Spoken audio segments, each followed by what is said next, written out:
For more on this, I'm joined by spokesperson for Republican Overseas, Erol Morkoc. Erol, as always, thank you so much for joining me.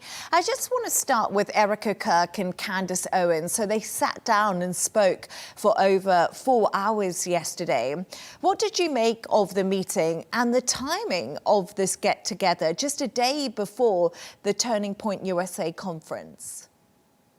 Well, the timing, I think, is what really speaks to me as a former member, as a student member of Turning Point, and somebody who went to Charlie's vigil there. The one absence from my time in the organization, tangentially, and also at the funeral memorial, was Candace Owens. Obviously, she has gone down her own wavelength here, and this is not something that I'm endorsing, but rather just observing. And it's interesting to see Erika Kirk's timing in bringing Candace somewhat back into the fold of Turning Point, at least in a allowable way.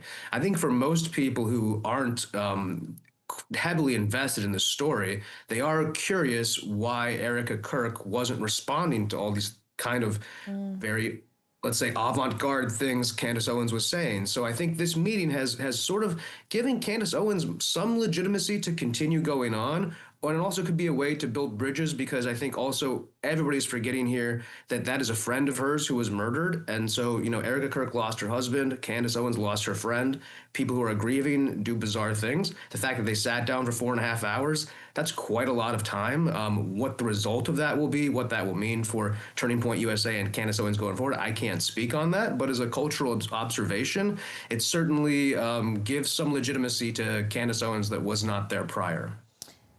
So following that meeting and speaking, the Turning Point USA lawyer spoke to Candace Owens, and Candace Owens said after that meeting she still doesn't feel like Tyler Robinson shot Charlie Kirk.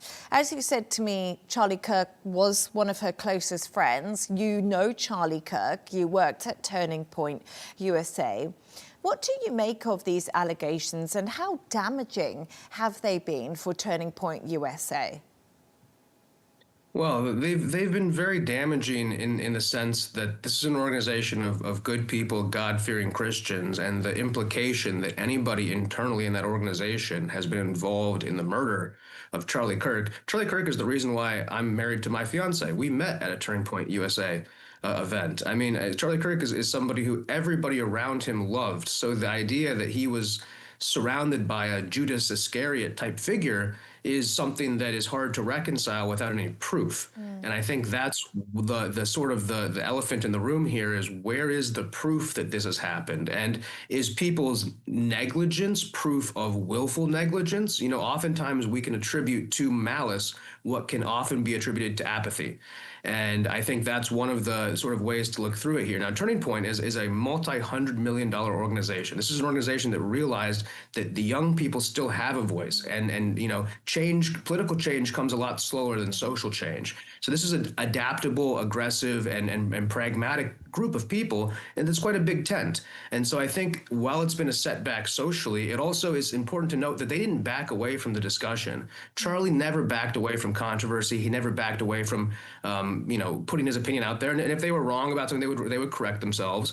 So it does seem on brand, though, that they have kept the dialogue going. And as Candace hasn't given up, they've, I mean, Erika is the CEO and head of that organization, and her word is final on this. So when Erika Kirk goes and does this, I think it's also patching up the brand to some degree, because you don't want people who love Charlie Kirk to feel like the organization he built hates him or them. And so I think the only thing we can have here is more reconciliation, and maybe if there's some proof of what Candace Owens is saying. And I'm not talking about the conspiracy and with some of these Egyptian airplanes and what she said about anti-Semitic things that I fully disavow completely. But if she can, in some ways, prove that maybe there was some internal situation, I think that that's maybe the best that can come from it. But certainly it hasn't helped the brand. But I think it's such a traumatic time that nothing at all could have done worse than watching Charlie die on television. Yeah, absolutely. And like you said there, that was Charlie Kirk's brand. He spoke to everyone about everything. And of course, you know, wanted to go to college campuses and debate the difficult topics. But Erol, let's turn to this evening's events that will be happening. It's going to be a star-studded night with President Donald Trump in attendance, J.D. Vance. And you knew Charlie Kirk. What message will they be trying to send out tonight to the world about Charlie himself, about the organization?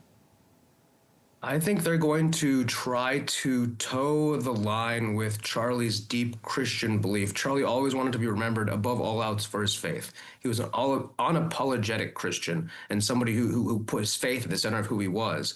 And Erika Kirk came out and forgave the alleged killer, Tyler Robinson.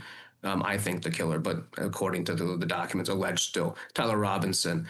So maybe there will be some of that, but Donald Trump and J.D. Vance and a lot of us, we don't have that same kind of unlimited forgiveness that they do. So I would expect this to be a rallying cry to show the American people that they've killed the nice Christian kid who went and talked to the people. So now the question is, do we still keep pushing the free speech message? Let's all talk about it. Not that we're going to be anti-free speech, but do we really care about dialogue anymore when we're giving one side of our dialogue? And just this last week at Brown University, this woman who is the head of the conservative group, young, beautiful woman, was killed, most likely for her political beliefs. And so as this rhetoric ramps up, I think this might be a metaphorical call to defense for young conservatives. Like, hey, this is not a time to be complacent. This is a time for us to, circle the wagons. Our people are under attack, and we have the momentum now. The youth is coming with us. Gen Z is coming with us. There's no need to back down from this. We're a party of diverse individuals. I'm an immigrant to the United States of America. There's everybody welcome at Turning Point. Turning Point is the most egalitarian and welcoming organization I've ever been in. And just for your viewers to know, as on the inside, it's like 25% just policy nerds and like 80% really normal people. That was the coolest thing about Turning Point. It wasn't a bunch of far-right individuals. It was just normal people who finally got together and didn't have to share each other's pronouns. I didn't have to say, I'm Erol, he, him. I could just say, hey, I'm Erol. And nobody asked me where I came from or how I was being oppressed or whatnot. And it was just a group of cool people. So that's another thing to point out. It's a bunch of normal, cool people who are going there. And then some guys who are just like too young to be into policy, but really are. And that's cool too. And if they come, it's a good time. So I think President Trump being there, all of the, head honchos of the administration being there, that gives the weight, that gives the gravity, that gives the respect that Charlie Kirk definitely deserves on this monumental memorial of the organization he has built that now will transgress what he has done and will become even bigger under Erika Kirk's leadership. Erol, it's always great to speak to you, and I always love the story that you tell me that Charlie Kirk introduced you to your wife. So that's such a nice thought. And as always, Erol Morkoc, it's brilliant to have you on the show. Thank you.